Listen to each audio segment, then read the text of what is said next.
kasih pemirsa, Anda masih bersama kami di Suara Jakarta dan saat ini saya masih bersama Bang Syarif, yaitu selaku anggota DPRD dari fraksi Gerindra. Bang Syarif, kita lihat banyak sekali masyarakat yang mengatakan TGUPP di mana pekerjaannya untuk menangani banjir. Bang Syarif, menurut Bang Syarif sendiri bagaimana menanggapinya? Ya kritik ya, kritik itu kan bisa harus diapresiasi. Tanda sayang, tanda perhatian terhadap ada satu institusi TGUPP. Tetapi yang saya ketahui TGUPP itu adalah dapurnya gubernur. Maka kalau ditanya apa pekerjaannya TGUPP, Anda sama saja menanyakan apa pekerjaan gubernur. Jadi dapur itu di mana-mana di belakang. Kalau ada orang menanyakan apa pekerjaan TGUPP, tanyalah apa yang dihasilkan gubernur selama ini. Jadi karena dia dapur kokinya gubernur, tidak bisa ditanyakan gitu. Tanyanya kepada gubernur. Masa orang koki suruh keluar dari dapurnya? Namun kan kalau kita lihat jadi pekerjaannya TGUPP, dia merumuskan, dia membantu gubernur seperti itu. Bang Syarif? Iya, saya bisa menyebut tadi kan. Jadi TGUPP itu adalah dapur gitu. Meracik dan lain-lain, lalu disajikan kepada gubernur mengeksekusi saran dan pendapat dari TGUPP. Maka apabila ditanyakan mana pekerjaan gubernur, tanyakan hasil dari pekerjaan gubernur. Jadi gubernur adalah merefleksikan dari dapur, kan begitu. Iya. Nah, kenapa masyarakat menanyakan hal tersebut? Apakah kemungkinan masyarakat melihat bahwa di mana pekerjaan gubernur tidak ada pekerjaan terlihat? Itu bagaimana, Bang? Nah, itulah yang saya sebut kurang informasi. Kurang informasi masyarakat. Kurang informasi, dan kita juga sering mengingatkan kepada Pemprov penyampaian publish ya beberapa kebijakan harus lebih cepat ketimbang yang lain. Memang ada kelemahan di dalam soal publish ya, sehingga saya meminta TGUPP juga ya sekali-sekali diajak diskusi lah dengan masyarakat umum. Tapi memang dapur nggak boleh. Baik, Bang Syarif mengatakan bahwa kurangnya informasi gitu ke masyarakat. Masyarakat tidak tahu sejauh ini ternyata gubernur itu sudah melakukan banyak hal untuk Jakarta. Mungkin Bang Syarif bisa sampaikan apa saja yang sudah dilakukan Gubernur DKI Jakarta. Banyak. Mengukur apa yang sudah dikerjakan gubernur dua hal. Yang pertama adalah janji-janji kampanyenya selama 2 tahun ini sudah dilaksanakan belum. Kedua, soal-soal yang sifatnya improvisasi terhadap tanggapan, respon cepat terhadap masyarakat itu 2.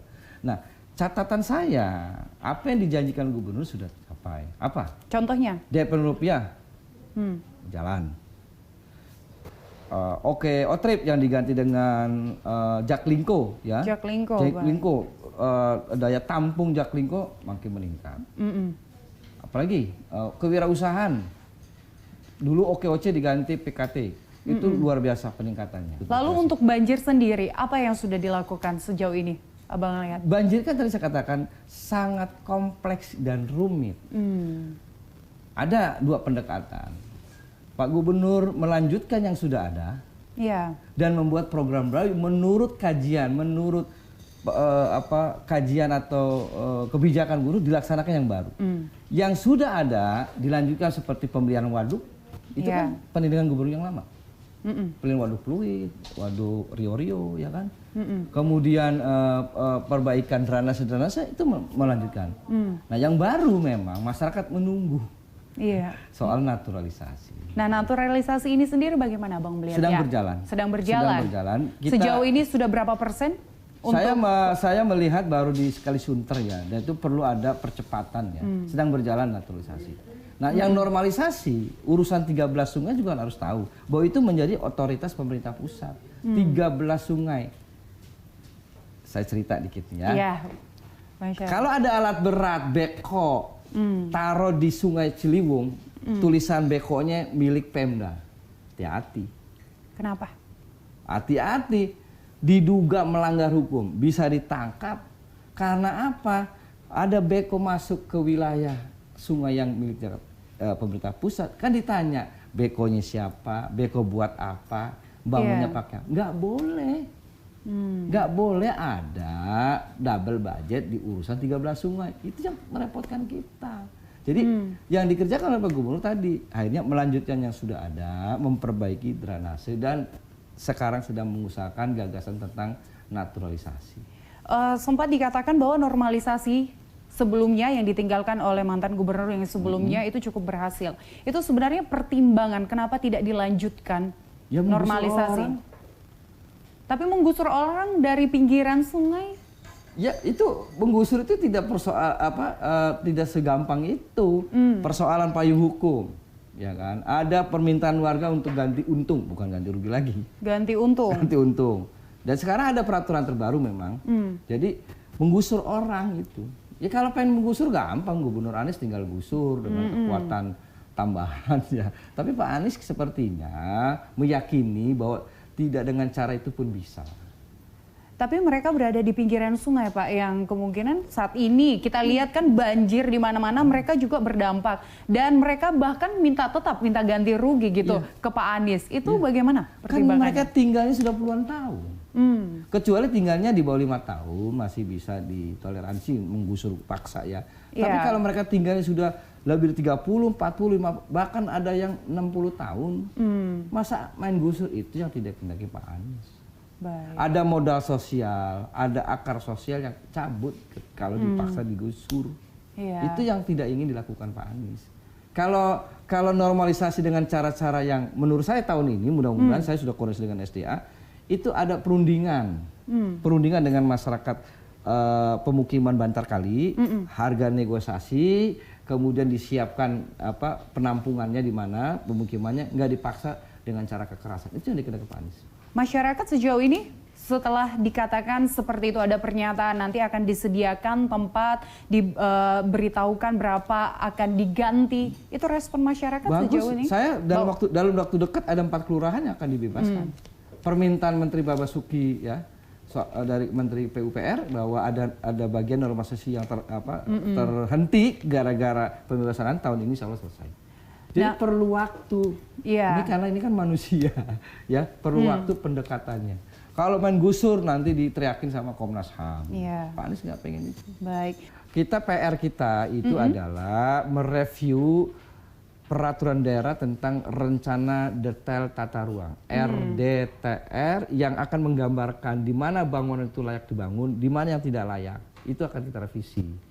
Salah satu contoh misalnya kawasan Kemang, itu existing di RDTR-nya adalah kawasan resapan air. Tapi faktanya di lapangan lebih dari 20 tahun tumbuh kegiatan-kegiatan komersil dan itu akan direview. Baik, kalau dari tata kota sendiri bagian-bagian yang lainnya untuk drainase untuk saat ini yang perlu diperbaikin wilayah mana saja, Bang? Utara. Ada atensi khusus ya di utara ya karena memang utara itu kan muara ya. Muara sehingga utara terus dibelah ke arah Cakung Drain dengan BKB supaya lebih baik. Jadi atensinya utara. Ya, kalau kita lihat memang kan banjir ini kalau harus ada peran warga juga di dalamnya. Seperti Abang bilang kalau airnya bening itu kemungkinan ada sistem drainase di dalam. Tapi kalau coklat pasti itu dari luar. Seperti itu. Menurut Abang sendiri perlukah ada bantuan dari warga agar kedepannya Jakarta ini bebas dari banjir, mungkin dari sampah-sampah warga gitu? Jadi memang dalam mendekati persoalan banjir, itu kan ada 2 pendekatan yang terkenal itu. Ada struktural dan kultural. Yang dilaksanakan oleh Pemprov dengan biaya yang diamanatkan dari rakyat itu pendekatan struktural. Jadi penganggaran, kemudian aparatur disiapkan, lalu sistem. Tapi pendekatan kultural memang saya menyadari kurang. Karena itu saya juga meminta bantuan pada stakeholder ya, khususnya corporate. Corporate ya, perusahaan-perusahaan itu ya ayolah kita berdiskusi bareng bagaimana mengatasi antisipasi banjir soal tadi tersumbatnya drainase dari basement ya. Kita bersama-sama membantu pemerintah.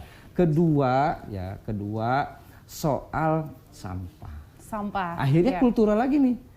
Budaya buang sampah dengan tertib ya memang harus digalakkan kembali karena dari sanalah akar masalahnya sebetulnya.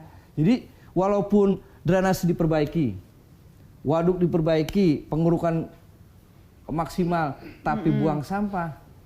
Berarti memang harus kembali lagi ke mental warganya, harus hidup dengan bersih. Harus bareng pendekatan struktural dan pendekatan kultural. Ya, baik Bang Syarif, terima kasih atas informasinya. Semoga saja nanti informasi itu bisa bermanfaat untuk warga khususnya di DKI Jakarta supaya kedepannya kita bisa bebas dari banjir atau menanggulangi banjir dengan cepat seperti itu.